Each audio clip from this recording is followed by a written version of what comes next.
Les aventuriers du rail Allemagne. Donc les aventuriers du rail Allemagne, c'est un petit peu une sorte d'arnaque en fait.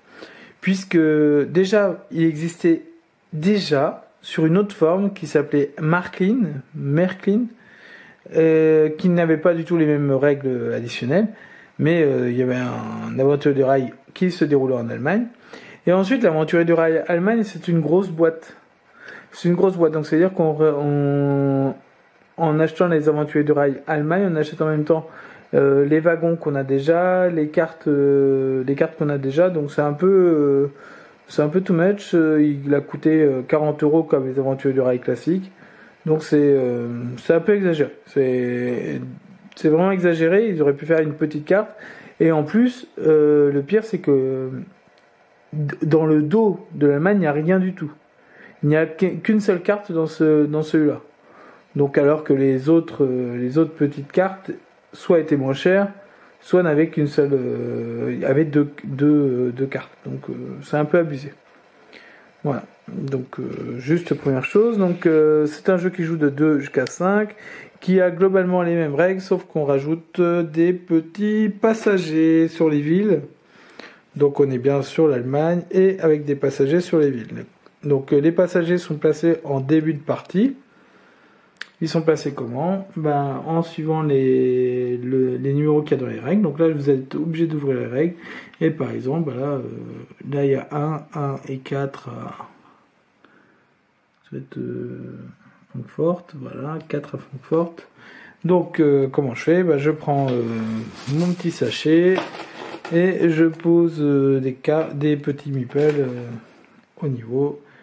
Voilà, 1, et je prends au hasard pour prendre 4 meeples pour Francfort. Voilà.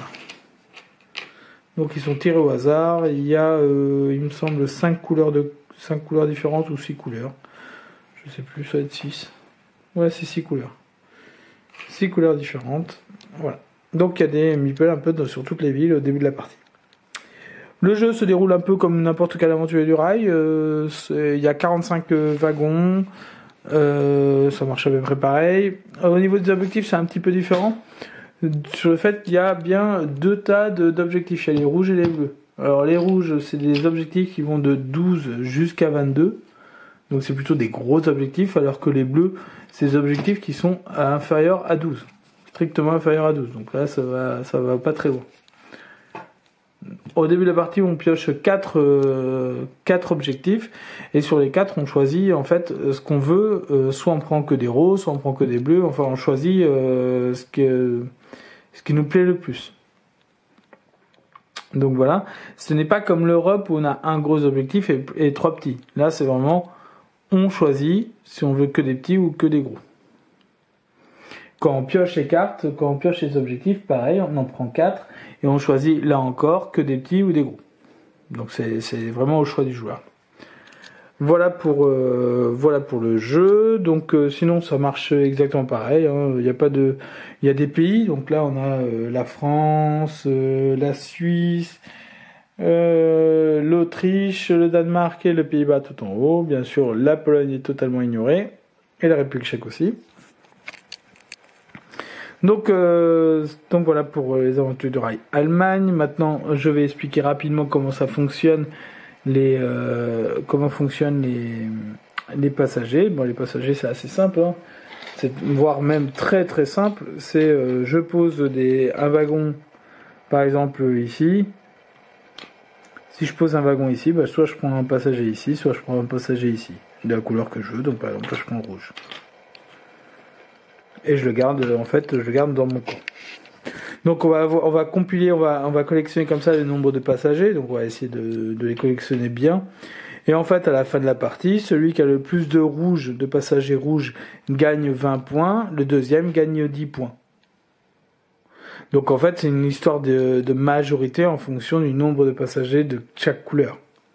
Donc vu qu'il y a 6 couleurs, on fait 6 fois la majorité, celui qui a le plus de rouge, celui qui a le plus de jaune, etc. jusqu'à celui qui a le plus de blanc. Voilà, en cas d'égalité, tout le monde gagne 20 points. S'il y a des premières égalités, tout le monde gagne 20 points, mais personne ne gagne 10 points. Si le premier est fort, il a 20 points, et après il y a des égalités pour la deuxième place, tout le monde gagne 10 points. C'est pas divisé par avec une division euclidienne. Là, c'est vraiment du tout le monde gagne. En cas d'égalité, tout le monde gagne.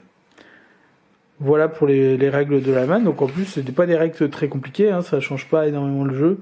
Ça change pas du tout le jeu. Donc les règles sont, il y a 2 pages de règles. Là, il y a 2 pages de règles en fait, et c'est exactement le même jeu quasiment que les aventuriers du rail. Donc c'est un peu, c'est quand même, voilà, c'est un petit peu, comment dire, un petit peu dégueulasse. C'est un petit peu du vol là. Ils commencent à nous prendre pour des consommateurs que je connais, donc voilà, mais quand même. Voilà pour les aventures du rail. Allemagne, qui est un bon jeu, hein. Par contre c'est assez agréable à jouer, ça renouvelle bien, c'est vraiment, il est simple du coup, parce que les passagers c'est assez simple c'est assez simple à récupérer, même si tu n'as aucune stratégie. En fait, tu récupères des meeples et puis tu espères à la fin dépasser un autre. Donc ça crée un petit truc en plus, mais sinon le jeu il est simple. Voilà, pour les aventuriers du rail, Allemagne. J'étais en train de ranger le jeu quand je me suis aperçu que j'avais oublié de faire 2 choses. Déjà, vous montrer les nouvelles cartes de l'Allemagne, du coup. Donc ça, c'est les nouvelles cartes qui sont un peu plus originales que celles des États-Unis. Donc on n'est pas au niveau des cartes Marklin qui étaient vraiment très très belles. Donc ça, c'était enfin, certains aimaient bien et certains n'aimaient pas. Et surtout, je voulais dire que à la fin du jeu, il y a quand même un bonus pour ceux. Donc il y a le bonus des passagers, donc 20 points pour le premier, 10 points pour le deuxième. Mais il y a aussi un bonus pour celui qui a le plus d'objectifs. Donc il gagne 15 points. Donc ça explique pourquoi parfois c'est bien de prendre les petits objectifs qui permettent d'enchaîner les objectifs, alors que les grands c'est bien sûr plus compliqué. Donc voilà. Voilà quand même, ça justifie un peu l'espace. Et pour ceux qui n'ont jamais fait les pays, bien sûr, les pays par exemple l'Autriche qui est située là et là, quand on vient ici, on n'est pas touché par ici. On ne peut pas amener son train ici et continuer par là. On est obligé de faire le tour. Voilà, juste une petite précision si jamais ça revient. Voilà pour les aventures des rails. Allemagne que je vais continuer à ranger.